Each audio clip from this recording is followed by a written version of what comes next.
welcome to Alt With Lella. I am your lovely host, Layla, a poet, an Afrofeminist, life coach, and an artist.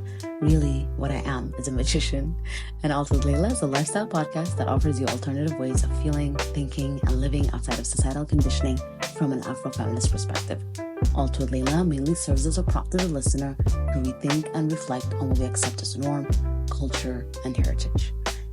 Make sure to click the subscribe button to get notified about new episodes. You can also find Alt With Lella on Instagram and TikTok as Alt With Lella. And if you're interested, you can find my personal accounts at A Lifetime With Layla on both of these platforms. While you're at it, you can check out my website at lifetimewithlayla.com to access the services I provide. Thank you and enjoy.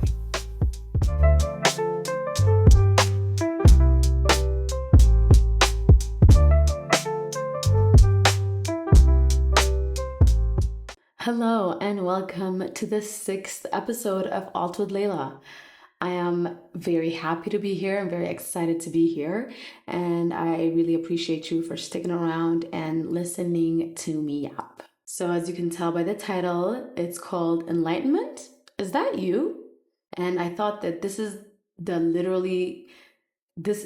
only literal episode that should follow a quarter life crisis. And I think that I've covered everything that came up right before this episode so far. And a lot of my followers on my social media have been asking me about my spiritual journey, how it started, and how I got to do the things that I do now. And I think that this will be a very on-demand or in-demand episode. Yeah, so let's get into it. One of the main things that really triggered my spiritual awakening is suffering. There's really no other thing that triggered it more than that. As you may have already heard from my previous episodes on I Quit and I Won episode. When I quit school, it was one of the hardest things that I ever had to do, but it was also one of the most liberating things I ever did in my life that allowed me to say, this is who I am and this is who I want to be. And so that happened because I was like extremely suicidal, because I was suffering to the max. Like there was really nowhere else to go but death or liberation. And you know what? They kind of come hand in hand. To be honest with you, like I said in the previous episode, I was struggling a lot in school because it did not slap me in the way that I wanted to be slapped in school. And so I was really torn because I didn't want to disappoint my family and whatnot. But I remember, even I mentioned in the episode, I remember saying, not being able to stop the racing thoughts in my head and being in bed at night, sobbing my eyes out and just watching like my palm open and close, just so that I can focus on something that is moving, that is not in my mind. Like, okay, what is happening right now? Like, what is happening right now? What's happening in this moment? Focus on the moving of your palm. That's how bad it was. And I do recall also, I mentioned that my sister was with me at the time, and we decided to read A New Earth by Eckhart Tolle. That is one of the life-changing books that I can recommend to you. And it allowed me to kind of quit school and I forge my own path. And then from that point, I kind of started what I've always wanted to start, which is I've always loved to cook.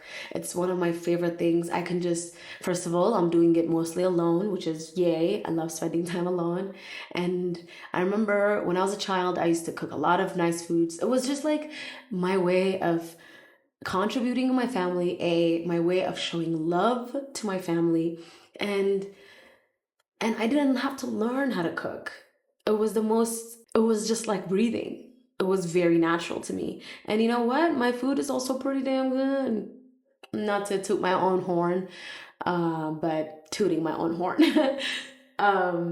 So yeah. And then one of the things that happened when, like, it's between quitting school and starting my own business and starting my own startup in China. What happened was I remember waking up one day feeling like a crumpled piece of paper. Like I was, I was like, I felt like, you know how in like movies, writers write, and then they don't like what they wrote, and then they just crumple the piece of paper and throw it in the trash. I was that piece of paper in the trash bin. Yeah, that was me. It was so bad, and I woke up one day and I was like, I need to move my body. And then I started doing stretching, and I felt so good. And like before then, I joined one yoga class before, and I remember thinking, what the heck is this? This feels like a slow aerobics. And I was so bored in the yoga class the first time I tried it. Like, I just didn't get it. What the heck is this? Like, why I'm bored. And I did the exercise like when I woke up, right? And then I did my stretching, and I was like, I still didn't connect it to yoga or anything. Don't like, just to make that clear. And once I started my vegan startup, well, it wasn't vegan actually. It wasn't vegan in the beginning. It was a delivery. I cooked from my home and delivered to people, like through delivery guys, that is. Because yeah, no, because. And so what I did was, since I quit school, and I was like, you know what, I'm gonna do what I always wanted to do in my life, which is make food and like have a restaurant. So what I did was just started cooking food at home and started getting a lot of customers, and I would send the food out. And it was actually really, really difficult, really, really challenging. But and at the time I was still not awoke. I was still very much struggling mentally and physically and financially as well. But I was doing something that made me feel really, really, really, really good. And I will talk more about my vegan journey another time, another episode, maybe in a blog post. I'm not sure yet, but you will get notified. So I remember slaving away in the kitchen and then delivering the food, and people loving my food. It was really great. It was really affirming that happened, but I was still very unhappy in the relationships that I was in and the connections that I had, and just my general day to day. And I remember one time I didn't realize I had done this for like almost 6 months, and it kind of dawned on me like, what the frick? 6 months passed me by because I was so busy. I was so engrossed in the work that I was doing. And I was like, oh my God, is this what life is? Am I just gonna wake up one day and like close to my death and be like, oh my God, I don't even remember the days that I've passed because I've been so busy. And that was one of my wake up calls, because yes, I do want to work. Yes, I do want to make food, but at what cost? Like, I don't want to be so consumed by work. Like, I don't want to be so consumed by work that I don't even feel time passing. And it was during that time, that during that time, I met two people that affirmed my path for me. Because there's a saying, I don't know if you know it, but there's a saying that goes like, when a student is ready, a teacher appears. So that's literally what happened, basically. Because I got an order for a vegan birthday cake, and like, the synchronicities are so real. So first is, I was out one day with my friend, and I meet this man. And this man, his vibrational frequency was so immaculate. Like, I was mesmerized by this man. And we were talking, and like, I was talking to him the whole night. I was talking to him the whole night. We were yapping away, and it was like I finally found someone who got it. I finally found someone, not from my old life, but from my new life, that resonated with my struggles, and that resonated with like me just not wanting to suffer anymore. And I remember he was a yoga teacher at the time, and let me tell you the synchronicity that I was referring to earlier. So there was an order for a vegan birthday cake, and the lady that ordered it was out of town at the time. And then when I delivered the cake, and so wait. So because it's been a while, so it's really hard to recall exactly the details. But the man that I had met, who was like mesmerizing me and like affirming me in my path and in my like in my determination for this new path, he was house sitting for the lady who had ordered a vegan birthday cake for me. Okay, and I met her dog first, which is crazy. But I met her dog first, and I met him, and I remember like going on walks with the dog and him, and then I get the order, and then when I deliver the cake, she's like, "Oh my God, it looks like you've met my house sitter." And like the guy who was taking care of my dog while I was away. And I'm mind blown at this time. And this woman is also a yoga teacher. Well, she's not a yoga teacher. She's a certified yoga teacher, but she doesn't teach yoga. She works like she's not a yoga teacher, but she is certified, but she's a very spiritual woman who has been working around that in China. She was working a lot with Tibetan people at the time and still does, but that's why she was there at the time. And she was also a Buddhist, and she's she's one of the people that changed my life too. Again, I'm getting emotional. Surprise, surprise. So I remember then we got to talking, and I'm like, oh my God, it's so crazy how I met your dog first. And then I was in her house before I met her, like, because I went to his place where he was house sitting. But this is very vague and complicated. That's not the main story. The main story is I want you to focus on the synchronicities of this path. So, and then she asks me like, hey, like we talk and stuff. And then she's like, hey, we were thinking of having a yoga session at this university campus and like in the outdoors. And I'm like, sign me up. And so I go.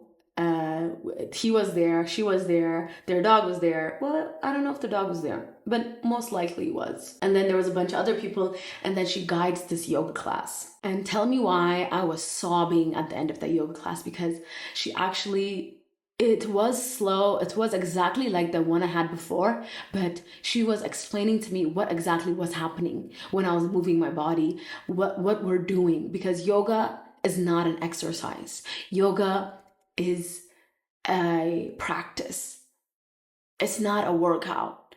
It's a practice, because yoga, when you do yoga, you bring all of you in there. You don't like wander off in your mind, or you don't think about how you're looking, or like, it's very, you focus on your breath, you focus on your mind. Like your mind is there with your breath, unlike any other time during the day, if you ask me, at least for me then. And when we did that session, like my life was like, it was another pivotal moment in my life.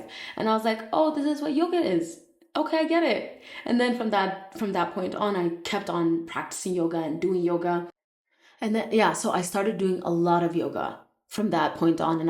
And I started following Sadhguru. I don't know if you know him, but he's also one of the mystics and gurus that really held me down during my transformation. And all the things that he had said was just hitting home for me.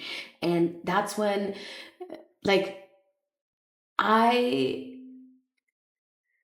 experienced a joy that I never knew was possible for me. I don't know how to explain that to you. I did not know that I could feel this much joy in my entire life. Like I don't think you understand what I'm saying. I was ecstatic. I was ecstatic, and I was I was baffled at how much joy I wasn't feeling before, or like the depths of the joy that I wasn't feeling, and that's like after a lot of meditation and a lot of yoga. And I remember I was like, I tasted the ecstasy of, I don't know, I guess enlightenment. Is that you? and I was like, oh, I'm gonna feel like this for the rest of my life. I made that decision. I remember just like making that decision and being like, you know what? This is exactly how I'm gonna feel, because I did not know that I could feel like that. I had no idea I could feel like that, right? So I was like, you know what? Actually, I'm gonna actively choose to feel like this for the rest of my life. And then, the thing with that is, it comes at a really, it comes at a cost, because you know why? You can never see something like you used to before. Everything changes. Everything, like, it's like a, it's like a massive, it's like a massive, destructive force that destroyed all what I thought I had known, like completely squashed it, and I had nothing. And I had nothing in the sense that, like, everyone around me, because at the time my sister already had left, and then because she had left, I realized, like, the relationship, the romantic relationship I realized that the romantic relationship I was in wasn't really giving me all that I wanted. It was just that my sister was there to really give me all the emotional love and support that I needed, that when she was gone, there was nothing. Like, there was no one to actually emotionally connect with. And I realized that, oh my gosh, this relationship is not the one for me. And and I had already, like, built a life with this man, right? And it shattered all of that. It shattered all of what I knew. And not only that, it also, this was actually a little prior before that.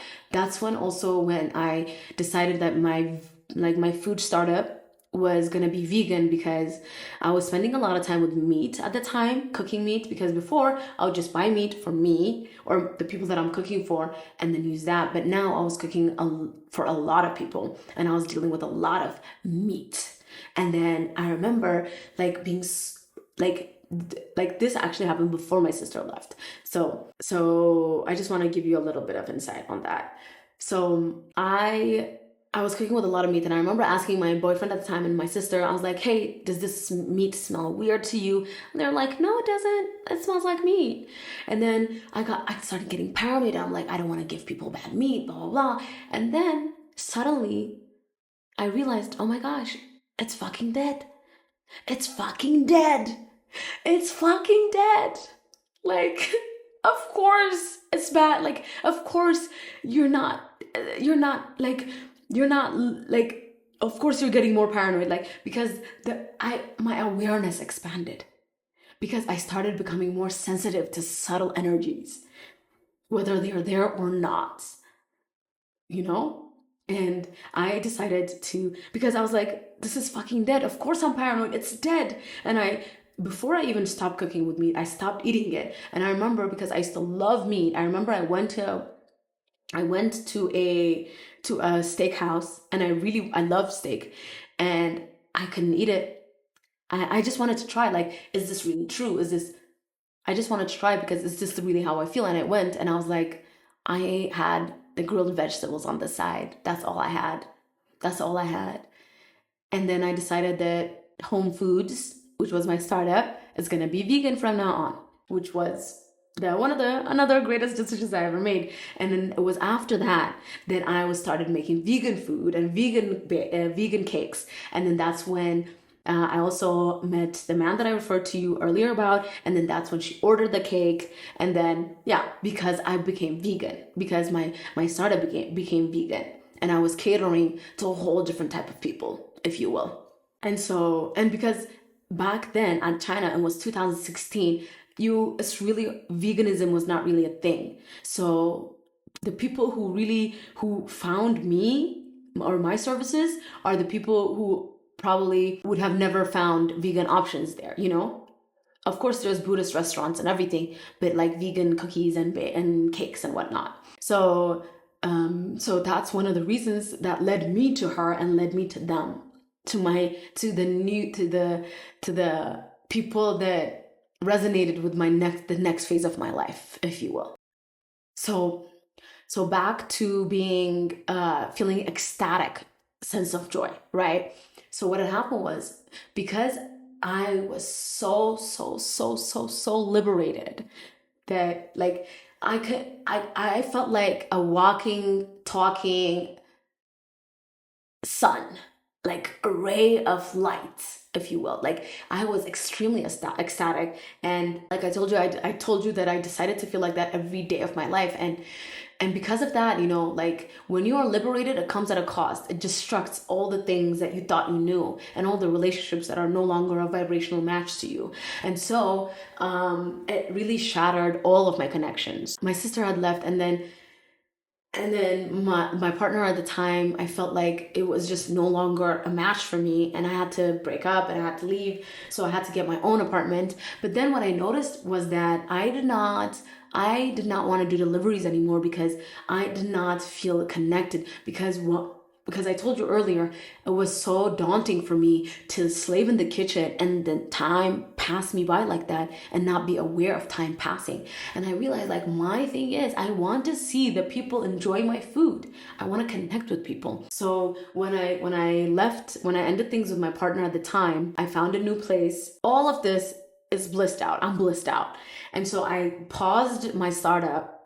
After I became vegan, I paused it because I was going through some changes, because I was changing houses, because I was cooking from home after all, right? So I remember I got a roommate and everything, and then I swear to you, I am not making this up. For the whole of the 6 months, for the entirety of the 6 months that I took a break from my vegan startup, I was sitting on my couch completely blissed out. No phone, no laptop, no TV, no entertainment, no nothing. No, nothing. And actually, I didn't have a roommate at the time. I was looking for a roommate, but I needed to find a place anyway. So I was sitting on my couch, cross-legged, completely blissed out every day for 6 months. Every day for 6 months straight. I was so blissed out. Like, I felt whole, holy, and worthy of praise. And all I did was I would make food for myself if I needed to, whatever, all the basic necessities, whatever. And I sat on my couch. I didn't work. I didn't do shit except sit on my couch for 6 months straight, completely blissed out. Like, you cannot make this shit up. I swear to you, you cannot make this shit up. And because I made a promise to myself, when I had felt that level of the depth of joy that I felt, and I never thought that I could, I was like, I'm gonna maintain this no matter what. So once I found my own place, and I didn't have a lot of commitments at the time, and I didn't want to create new commitments because I wanted to bask in the glory that is my liberation, that is my enlightenment, And so I sat cross-legged on this couch of mine for 6 months straight. And you know what? Like, when I was looking for an apartment, when I left my partner and I was looking for an apartment, I found it in a day. In a day, I found it. And that's another, what I'm trying to say to you is that synchronicities are real. Synchronicities are affirmations of your path. Synchronicities are external intuition. Does that make sense? Because you feel intuition in the inside, right? And then you're affirmed externally by a coincidence. But I don't believe there's no such thing as coincidences. So there is synchronicities.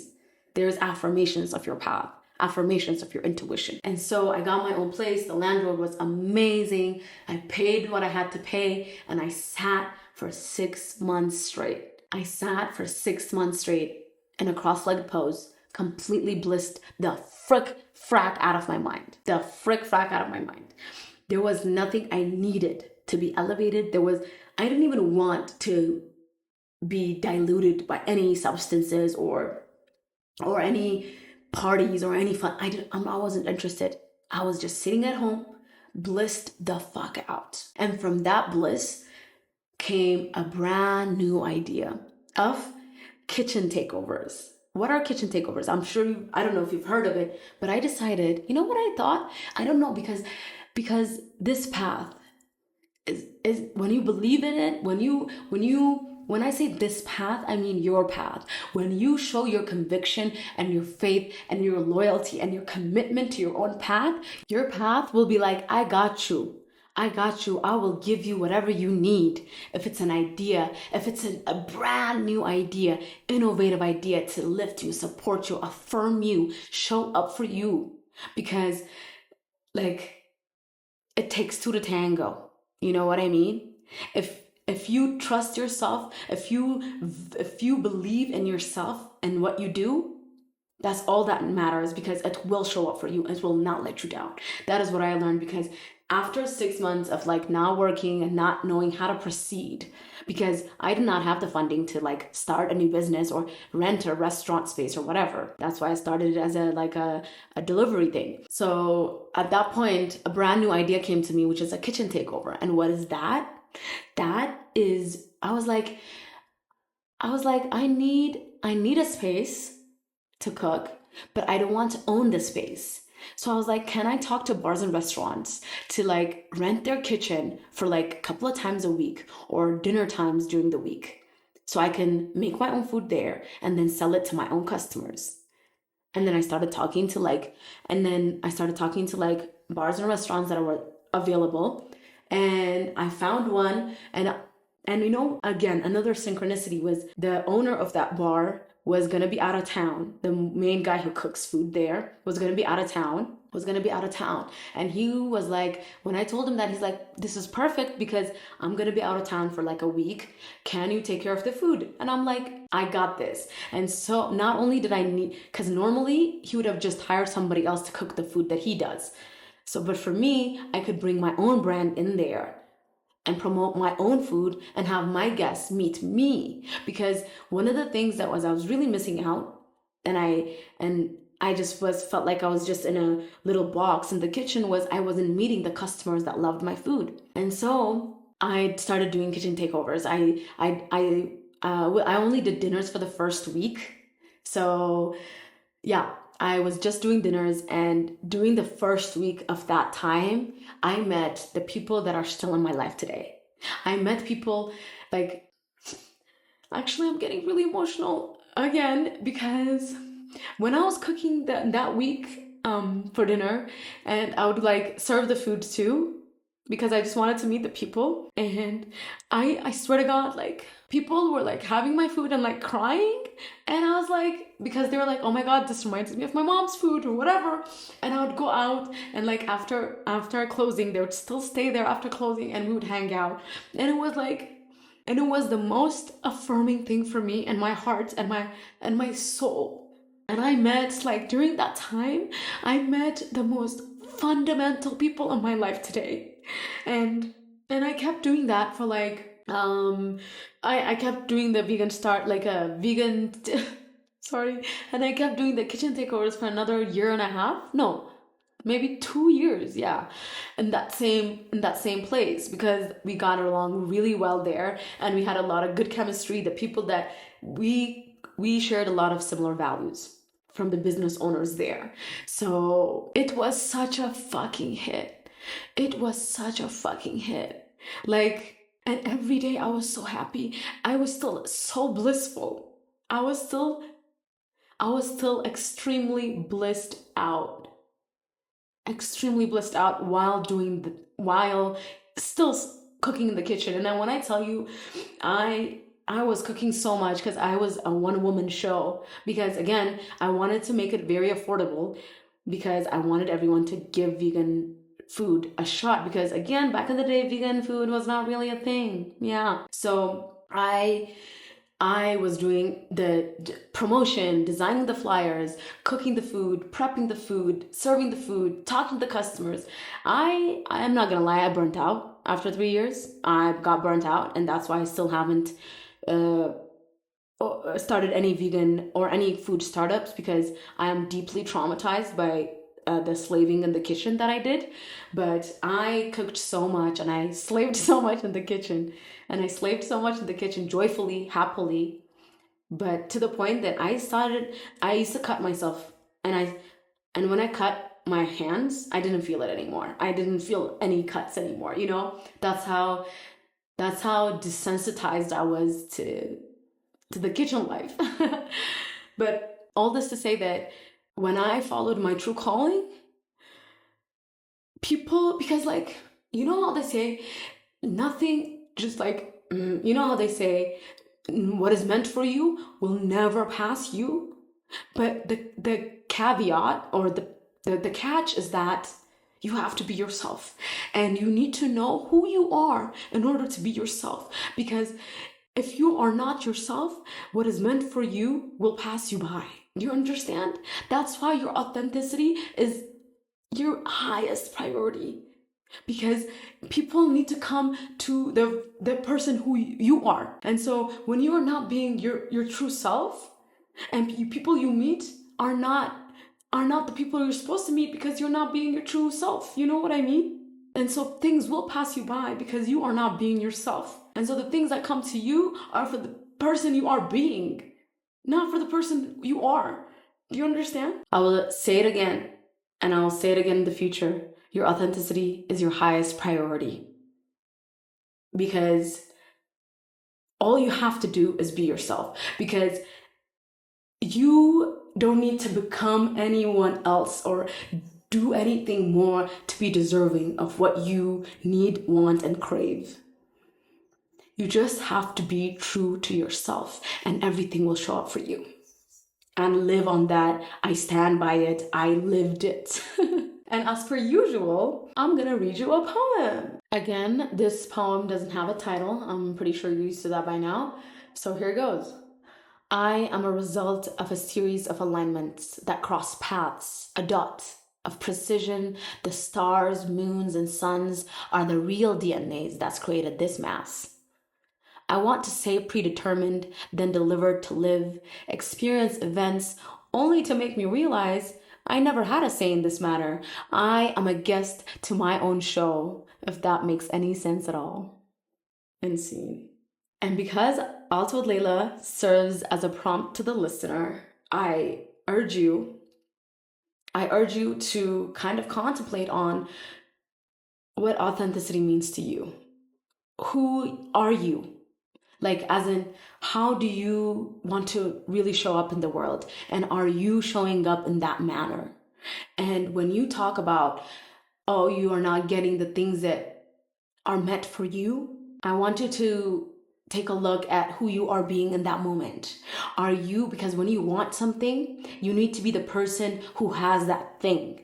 So are you being that person? Are you being the person that is a vibrational match to that thing? Are you being who you are? Or are you being somebody else in order to make people happy, or to fit in a box, or to have a sense of belonging, when in reality, you still don't feel like you belong? Because one of the things when my friend said is it's better to be disliked for the person who you are. Because at the end of the day, people will dislike you anyway. So it's better that you be disliked for a person you actually are. So I really hope that this serves as kind of a wake-up call to you to activate your authenticity, to start doing some yoga maybe, and to follow your true calling, whatever that may be, whatever that you wanted to do as a child, whatever it is, just do it a little bit. Let it awaken something in you. Allow it to light you up. Follow your excitement. Follow your excitement. All right, I think that's enough yapping for the 6th episode of Alt With Lella. Enlightenment? Is that you? If you enjoyed this episode, don't forget to subscribe, like, and share. You can also find Alt With Lella on Instagram and TikTok as Alt With Lella. And if you're interested, you can find my personal account at A Lifetime with Lella on both of these platforms. While you're at it, you can check out my website, altwithlella.com, to access the services I provide. Thank you for listening, and goodbye until next time.